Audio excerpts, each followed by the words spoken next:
Le grand dialogue. Le grand dialogue de l'émission de débat du studio Tamani sur votre radio. Le grand dialogue. Mesdames et messieurs, bonsoir et bienvenue à ce grand dialogue. Le secteur de la culture contribue à 2,30% du produit intérieur brut PIB du Mali selon les autorités du pays. Toutefois, ce secteur et celui du tourisme sont confrontés à d'énormes difficultés liées notamment à la crise sécuritaire au Mali. Et c'est sur ce sujet que nos invités vont porter leur analyse ce soir. Comment se portent les secteurs de la culture et du tourisme au Mali? Quels sont les défis à relever? Nos invités, Amadou Konaté, ancien directeur de troupe de la Biennale artistique et culturelle, Ali Ould Sidi, promoteur Tombouctou Patrimoine, Hassan Kone, président du réseau des journalistes culturels du Mali, et Idriss Ali, acteur culturel. Je suis Mohamedou Touré. Le grand dialogue. Alors, comment se portent les secteurs de la culture et du tourisme au Mali? C'est le thème du grand dialogue de ce soir. Alors, monsieur Amadou Konaté, comment se portent ces deux secteurs dans le pays? Merci, monsieur Touré, c'est bien ça? Oui. Pour ma part, le secteur ne se porte pas bien. Les deux, la culture et le tourisme? Les deux secteurs. Oui. Parce que lorsque c'est suite aux effets collatéraux de la crise que connaît le pays, et vous l'avez dit, à hauteur de combien de pourcents? Que 2,30%. 2,30%, ça se passe aujourd'hui. Donc aujourd'hui, à quel pourcentage il faut évaluer justement la contribution du secteur touristique et culturel? J'ai dit, c'est dommage que ces deux secteurs ont été les secteurs les plus touchés, n'est-ce pas, sur l'économie malienne. Voilà un peu le problème. Avec l'insécurité, qui est le touriste qui peut aller à Tombouctou, à Gao, à Mopti? Le secteur culturel au Mali a connu un essor très important dans ces différentes régions-là. Surtout Tombouctou, Mopti, Gao, éventuellement même Kidal. Mais aujourd'hui, il n'est pas donné même aux Maliens lui-même de se rendre dans ces zones-là, avec dans les conditions en tout cas optimales pour se le permettre. Donc, lorsqu'il y a cette insécurité qui sévit dans ces régions-là, jusqu'à atteindre un peu le centre du pays, j'ai dit impossible. La preuve, c'est que les guides touristiques, aujourd'hui, ils se sont convertis en tailleurs. Certains sont allés cultiver, ceux qui sont dans la zone de Gao. Et d'autres sont devenus, n'est-ce pas, donc des vendeurs d'objets d'art ici à Bamako. Donc le marché de Bamako est plein. Et les marchés de Tombouctou, Gao et Mopti, il n'y a rien. Et les chauffeurs également de ces guides touristiques, qui vivaient également de ça, eux aussi, ils ne partent plus. Maintenant, donc, il n'y a pas de clients, il n'y a pas disons, touristes, il n'y a pas d'artisans. J'avoue que c'est devenu compliqué. Les données sont là. D'accord. Hassan Kone, depuis 2013, avec la crise qu'a connue le pays, qu'est-ce qui a changé dans ces deux secteurs, le secteur de la culture et celui du tourisme? Bon, depuis 2013, avec la crise qu'a connue le pays, dire que quelque chose a fondamentalement changé dans ces deux secteurs, c'est suivre M. Konaté dans son analyse en réalité. Mais peut-être les deux secteurs ne sont pas touchés au même degré. C'est vrai, les deux, et la culture a été touchée au moment de ces différents, comment on les appelait là, les différents états d'urgence. Mais après ça, le secteur de la culture a commencé à se débattre un peu. Mais en réalité, c'est le secteur du tourisme qui a vraiment pris un réel coup. un réel coût à travers la crise qu'a connue le pays. Un réel coût, est-ce que vous pouvez nous expliquer un peu? Non, un réel coût, ça veut dire que c'est un secteur qui est pratiquement mourant aujourd'hui. Il est mourant parce que le tourisme malien, tout le monde sait qu'il est foncièrement culturel, et le tourisme malien était développé, ou du moins c'était le triangle Djenné, Mopti, Bandiagara qui attirait le maximum de touristes sur le Mali, un peu Tombouctou et Gao. Mais étant donné que cette zone-là est au centre même de la crise actuelle, il est clair que, et vous savez, avec ces différentes interdictions des chancelleries étrangères, il est clair que les Occidentaux ne viennent plus. Et en réalité, c'était eux qui constituaient le gros du touriste et de touristes sur le Mali. Bon, maintenant, peut-être on va arriver dans les perspectives. D'accord. Idriss Ali, M. Konaté l'a dit, le secteur du tourisme, il y a eu de gros problèmes qui ont touché les guides touristiques et même les chauffeurs aussi. Et les populations n'ont-elles pas été également touchées par cette crise? Bon, l'impact de cette crise, il est perceptible sur l'ensemble des acteurs, l'ensemble des composantes et de la société et de ceux qui interviennent dans ce domaine que vous précisez, qui est le domaine du tourisme. En fait, moi je pense que c'est d'abord une question de perception de la notion de tourisme dont il est question. Parce que si on le perçoit très bien, les crises peuvent nous permettre d'amorcer des mutations et d'aller ce qu'on appelle vers des solutions possibles.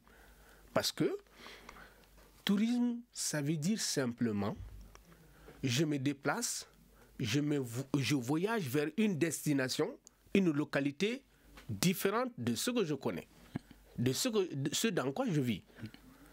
Alors, si une situation se présente qui fait que je n'ai plus la possibilité d'aller quelque part, je dois pourtant m'interroger où est-ce que je peux aller, ou qu'est-ce qui peut m'attirer. Et c'est ça la grande problématique. La crise du tourisme au Mali n'a pas commencé en 2013. Déjà, depuis 2009, nous avions des zones qui avaient été classées en couleur. Ça veut dire que déjà, ceux qui viennent d'ailleurs, qui étaient exactement des potentiels touristes de l'extérieur, notamment les Européens, voilà, qui ne sont pas du tourisme d'affaires, ceux-là déjà avaient la lettre qu'il y a des zones du Mali qu'il ne faut pas fréquenter. Alors, depuis cette période, notre perception du tourisme devait changer automatiquement. Autrement dit, est-ce que nous devons faire un tourisme qui fait un appel d'air à des gens qui, tôt ou tard, ne voudraient pas venir dans notre pays? Alors, comment fait-on pour encourager le tourisme national? Comment fait-on pour que la classe moyenne malienne s'intéresse au tourisme?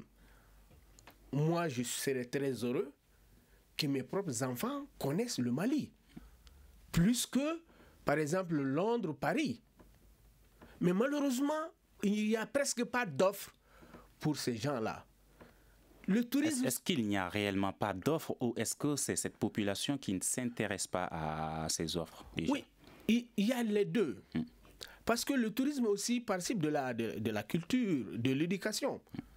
Autrement dit, il n'y a même pas une éducation touristique dans notre pays. Autrement dit, on ne forme même pas les gens dans leur tête pour dire que je quitte chez moi pour aller découvrir une autre réalité qui est de chez moi aussi.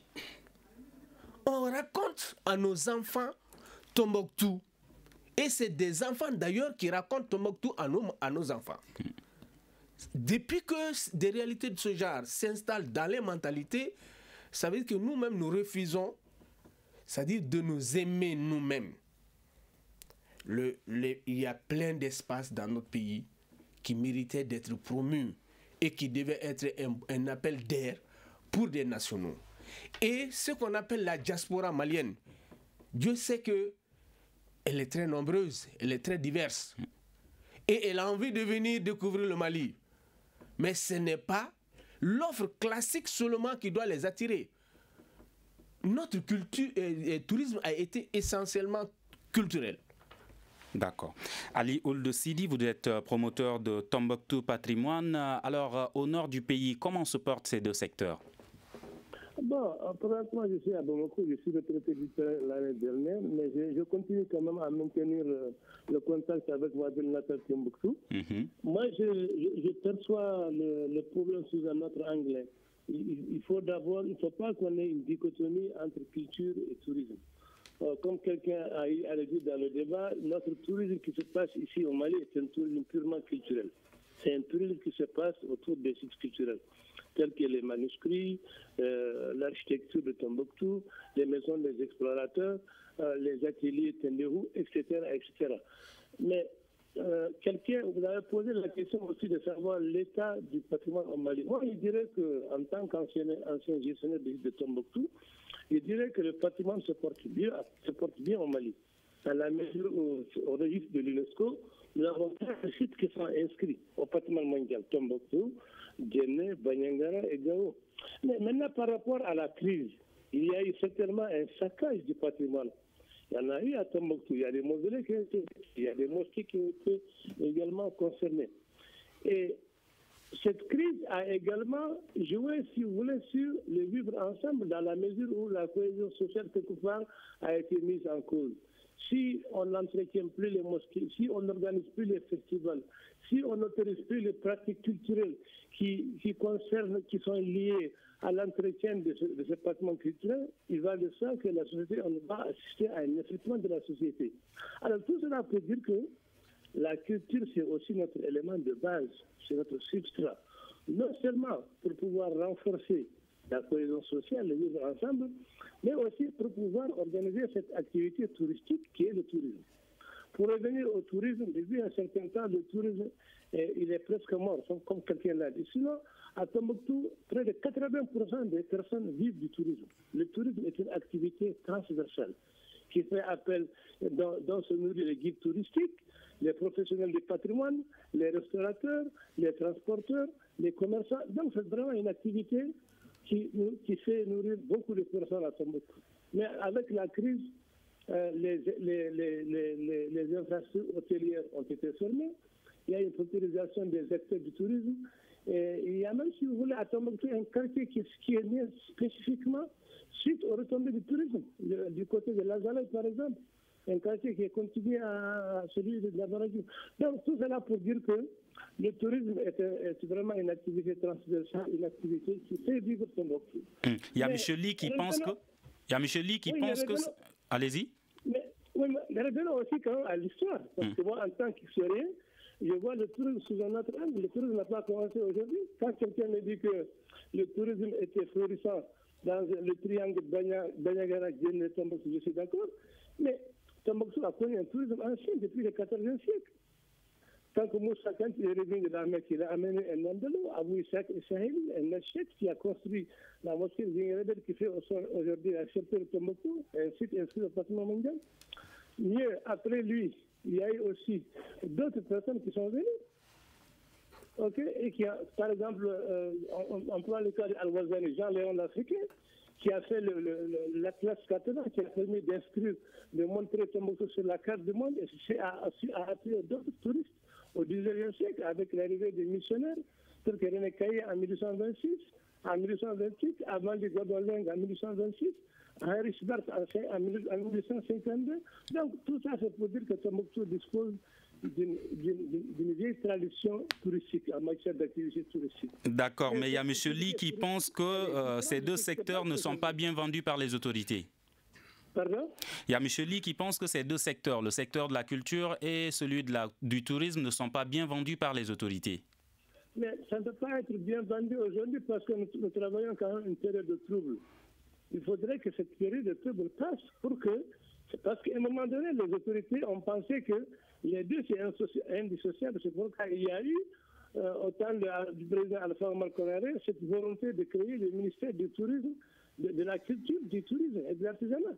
Donc, on a essayé de les mettre ensemble parce qu'on s'est dit que ces deux secteurs sont indissociables. Effectivement, ces deux secteurs sont complémentaires.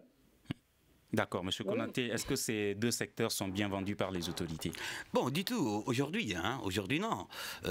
Ali vient de dire que c'est deux secteurs qui sont insécables, c'est-à-dire qu'on ne peut pas dissocier, l'art et la culture. Et la bonne preuve, c'est que effectivement, Aminata Abdrahmane Traoré fut ministre de la Culture et du Tourisme. Bon, donc on passe sur ça. Mais ce qui est important, c'est que aujourd'hui, ces deux secteurs constituent un poumon. Bon, je ne peux pas dire réellement un poumon, mais c'est quand même, ça fait partie du système de ventricule économique du Mali. Hein? Mais j'ai dit, j'avoue que c'est vraiment désolant. C'est qu'il n'y a pas assez de commentaires sur ce que nous savons déjà. Nous savons qu'il y a des hommes et des femmes qui vivent de ces activités-là. Il y a des guides, il y a des transporteurs, il y a des hôteliers. Voulez-vous dire que ces deux secteurs ne sont pas valorisés? Ces deux secteurs ne peuvent pas être valorisés. Pourquoi? Suite à la crise que nous vivons aujourd'hui. Avant, est-ce que ça l'était? Avant, il faut dire que ça l'était, parce que Ali l'a dit, bien avant notre décennie ou quelque chose comme ça, depuis des temps immémoriaux, notamment le temps des Henri Batch, des Gordon Lake, tout ça là. Nous, on était, bon, Tombouctou a connu tous ces gens-là, c'est grâce au tourisme. Bon, et j'ai dit, Tombouctou a toujours vécu. D'ailleurs, une bonne partie, les quelques 80% des populations de Tombouctou vivaient sur les retombées du tourisme. Il y a même un quartier d'ailleurs, Ali l'a dit aussi, que je connais très bien. Donc j'ai dit à ce niveau, on ne peut pas valoriser, disons, les deux secteurs dans ces conditions que nous vivons aujourd'hui, notamment l'insécurité. Et d'ailleurs, ceux-là qui sont chargés d'animer ces secteurs-là, ils se sont tous convertis sur d'autres activités. Donc, pratiquement, on ne les trouve même pas. D'accord. Monsieur Ly, qu'est-ce que la valorisation de ces deux secteurs, vous permettez? Allez-y. Oui, je voudrais intervenir là-dessus parce que il ne faut pas qu'on pense que vraiment notre culture et notre tourisme sont en train de péricliter et que des efforts ne sont pas faits. Il y a d'énormes efforts qui sont en train d'être faits et par la communauté internationale et par l'État du Mali. Mais est-ce que vous êtes d'accord avec M. Ly quand il dit que les Maliens aujourd'hui s'intéressent beaucoup plus aux cultures des autres qu'à leur propre culture? C'est ce que j'ai dit. Je suis d'accord avec lui, mais ce n'est pas parce que nous traversons aussi une période de crise que nous devons laisser ces différents secteurs-là mourir. Nous devons consolider la culture. Avez-vous une explication à cela déjà? Pourquoi les Maliens s'intéressent beaucoup plus aux cultures des autres? C'est une question d'éducation. Moi, je pense que nous devons mieux apprendre à nous connaître nous-mêmes. Il a raison. Et pour ce faire, d'ailleurs, nous devons profiter de cette situation actuelle pour pouvoir inverser la tendance du tourisme au Mali. Il faut qu'on arrive à instaurer un tourisme malien. Il faut qu'on arrive à nous connaître. Par exemple, de par le passé dans les lycées régionaux, on orientait les ressortissants de toutes les régions au lycée régional de Tombouctou, par exemple. Aujourd'hui, nous avons des promotionnels partout, de toutes les régions dans l'administration. Mais pourquoi ne pas aussi créer ou bien encourager ou soutenir des rencontres de jeunes au niveau de ces régions-là, des gens de Kita qui vont aller à Tombouctou ou bien à Gao et vice-versa, pour que les Maliens se connaissent entre eux. Ensuite, introduire aussi dans nos programmes scolaires. D'accord, on va venir aux solutions. On va venir aux solutions tout de suite. Monsieur Ly, qu'est-ce qui a fait qu'au niveau de l'éducation aujourd'hui, quelque chose a changé par rapport à cet intérêt que les Maliens portent, selon vous, aux cultures des autres? Est-ce que c'est à cause de la télé? Oui, la télé a joué un rôle très important là-dedans. Mais on ne peut pas tout reporter à la télé. Parce que si vous n'offrez rien à vos enfants, ils consomment ce qu'on leur offre. Nous avons ce problème qui est un problème fondamental. Nous avons, on va dire, démissionné dans l'éducation réelle de nous-mêmes. Cela veut dire quoi? Se connaître soi devait continuer à être fondamental pour nous-mêmes. Ce n'est pas un repli systématique, mais c'est une façon de mieux s'ancrer. Quand je disais que il y avait une possibilité d'orienter notre tourisme, c'était qu'à partir du moment où nous avons fait le constat que notre tourisme, essentiellement culturel, est basé sur des zones qui sont connues, avec des acteurs bien connus, que ce chaînon est bloqué, nous devions nous-mêmes nous dire « Ah, il faudra inventer autre chose ». C'était quoi concrètement? Nous, c'est qui? Quand je dis nous, il s'agit de l'ensemble des acteurs. Il y a d'abord le gouvernement, parce que c'est lui qui conduit la politique en la matière. Et cette politique a fait un pas assez important lorsque ils sont arrivés à créer une agence de promotion touristique séparée de la direction du tourisme, parce qu'avant c'était l'entité unique OMATO, où les activités administratives étaient un peu mélangées aux activités de promotion. Au moment où on a connu des difficultés, je crois que l'intelligence a fait qu'ils ont créé une agence de promotion touristique.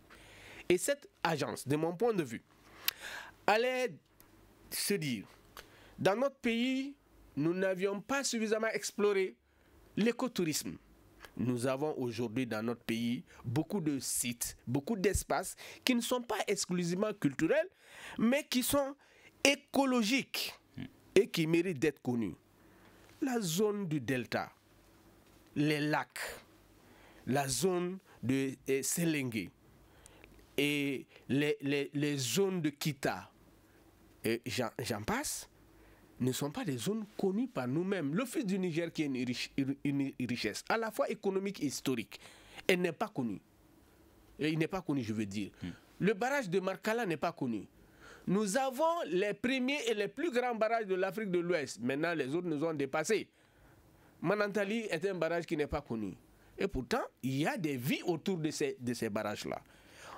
Alors, une des possibilités, c'était de dire, maintenant que d'autres ne viennent pas sur ces sites-là, comment on fait en sorte que nos enfants puissent aller? Comment on fait en sorte que la classe moyenne puisse aller les découvrir? Et ce travail, il est porté par le gouvernement, mais surtout par ceux qui se sont orientés dans le privé pour ça. Moi, j'entends des agences de communication, moi, j'entends des agences touristiques qui font des colonies de vacances. Mais essentiellement, c'est pour déporter, entre guillemets, nos enfants vers le Ghana, vers la Côte d'Ivoire, pour aller découvrir quoi, qui leur rapporte quoi par rapport à ce que nous devons enseigner à nos enfants. Ça, c'est des problèmes vraiment fondamentaux. Si on ajoute à cela, le tourisme religieux aujourd'hui peut être un tourisme qui peut rapporter à notre pays.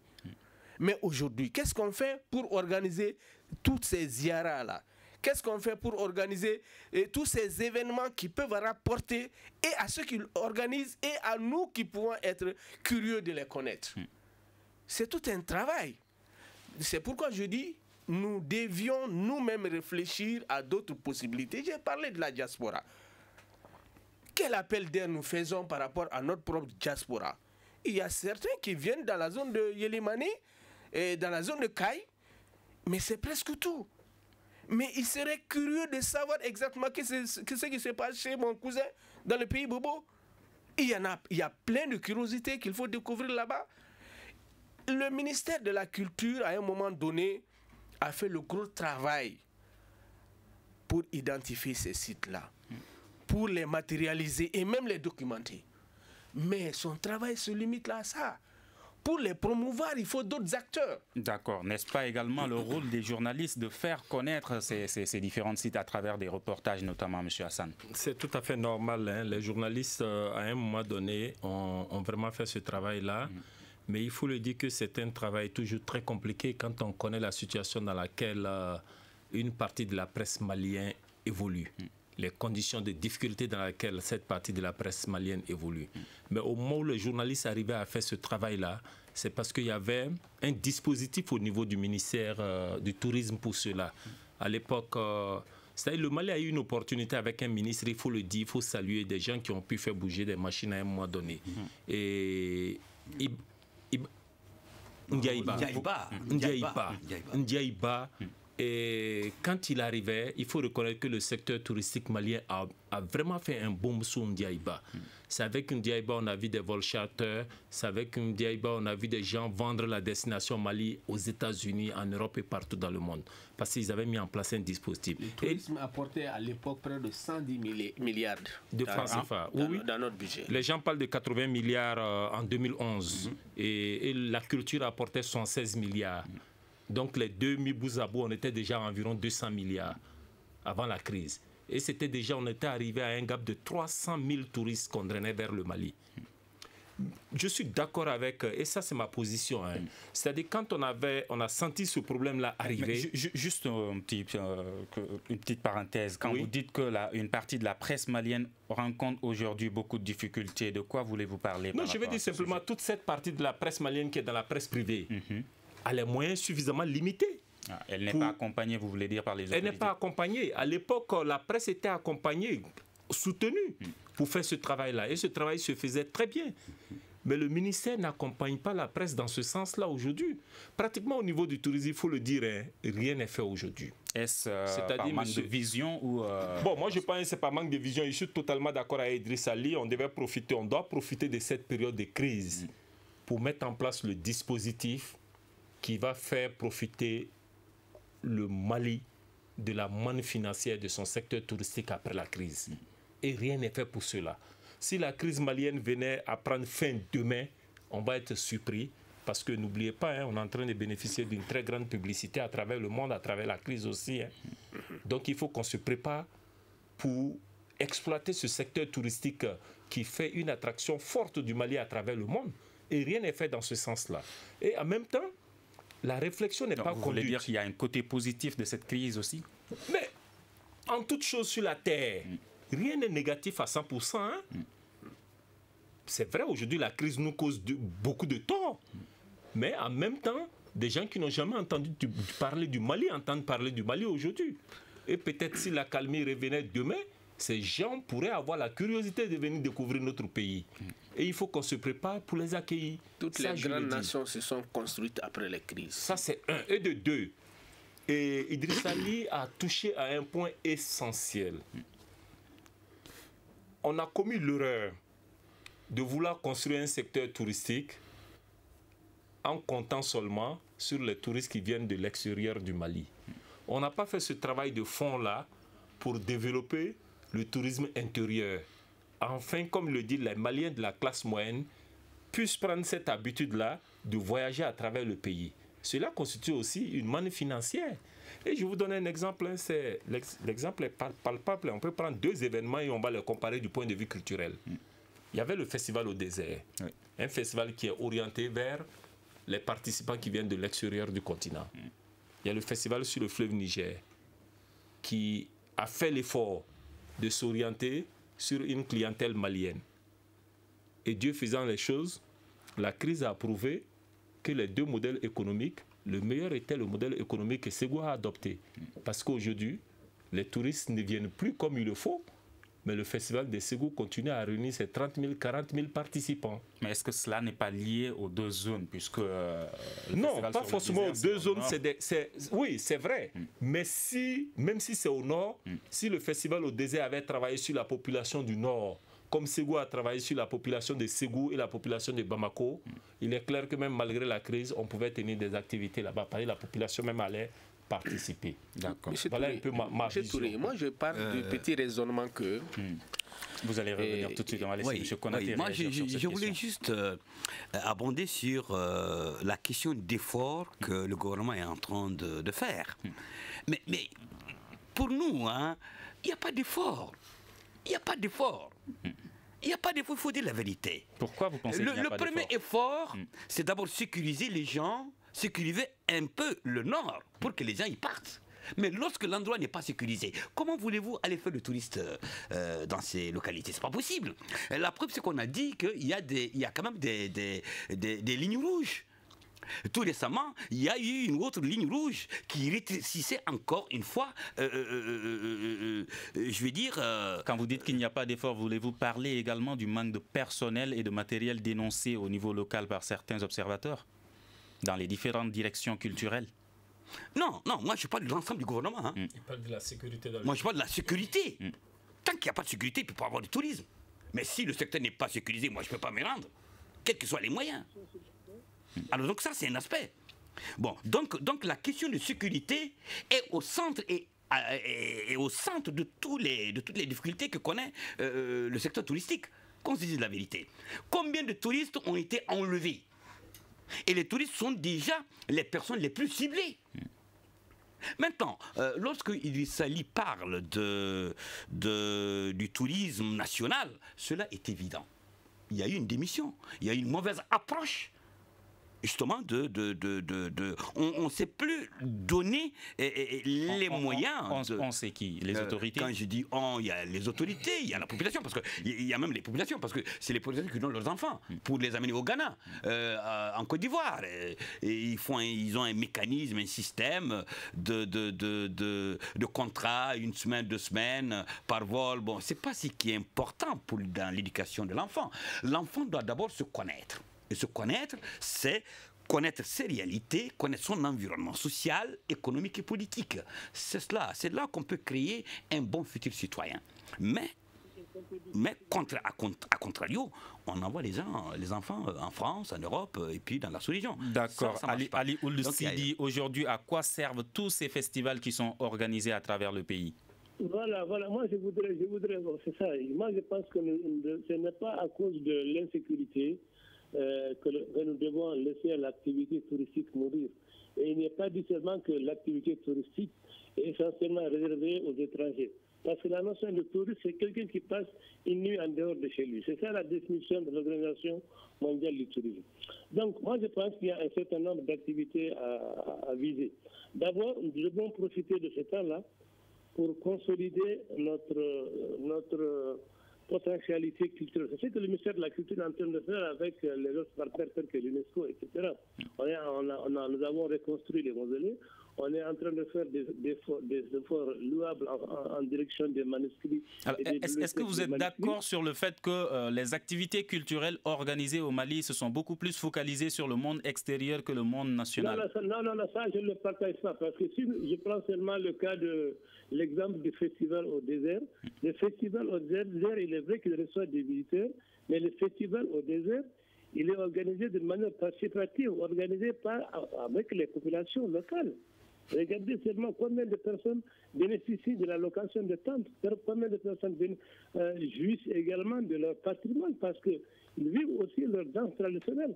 Les festivals, c'est des rencontres intercommunautaires, c'est des espaces d'échange. Attention, tout n'est pas... Bon, mais au-delà de cet apport du festival, est-ce que les offres, ce qui est offert aux participants au cours de ce festival, est-il destiné au monde extérieur plutôt qu'aux nationaux? Bon, il est destiné aux deux parce qu'il y a des espaces d'expression pour les communautés locales. Autant il y a des concerts destinés aux étrangers, il y a aussi des espaces destinés aux communautés locales. Bon, ça c'est le premier aspect. Le deuxième aspect, il y a l'aspect, si vous voulez, formation. Parce que pendant ce temps-là, ce temps de crise-là, on peut bel et bien profiter non seulement pour mieux entretenir et conserver le patrimoine culturel, le valoriser, mais aussi nous occuper des acteurs du tourisme. Ceux qui font ce tourisme-là, il faut les former, notamment les guides qui sont les premiers et les derniers à dire au revoir à ces touristes-là. Il faut qu'ils soient bien formés. Il faut que tous ces acteurs du tourisme soient formés. Les chauffeurs, les hôteliers, etc. pour qu'on ait vraiment des services de qualité. Ça, on peut le faire pendant ce temps-là. Ensuite, réorienter notre tourisme. Faisons en sorte que le tourisme religieux qui est développé à Tombouctou pendant les Ziyara, pendant le Mawlud, les nombreux festivals qui se passent là-bas sont également des festivals pour l'ensemble des enfants du Mali. D'accord, M. Ly, est-ce à cause également de ce manque de formation, vu qu'aujourd'hui tout le monde organise un festival et ça s'organise partout? Excusez-moi si je souris lorsque vous me posez cette question, parce que le foisonnement des événements culturels, notamment les festivals, a été bien voulu. C'était à un moment donné une façon de libérer les énergies, surtout les énergies créatives.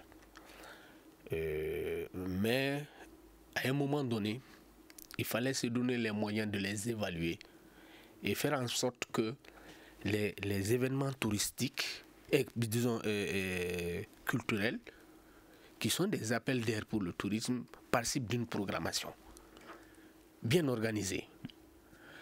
Et à supposer que des gens veuillent bien prendre des congés, pour mieux jouir de ces congés-là, ils veulent faire du tourisme. Il serait très heureux que dans un espace-temps de 15-20 jours, même un mois, qu'ils puissent faire tous les grands événements. Ils s'organisent pour ça.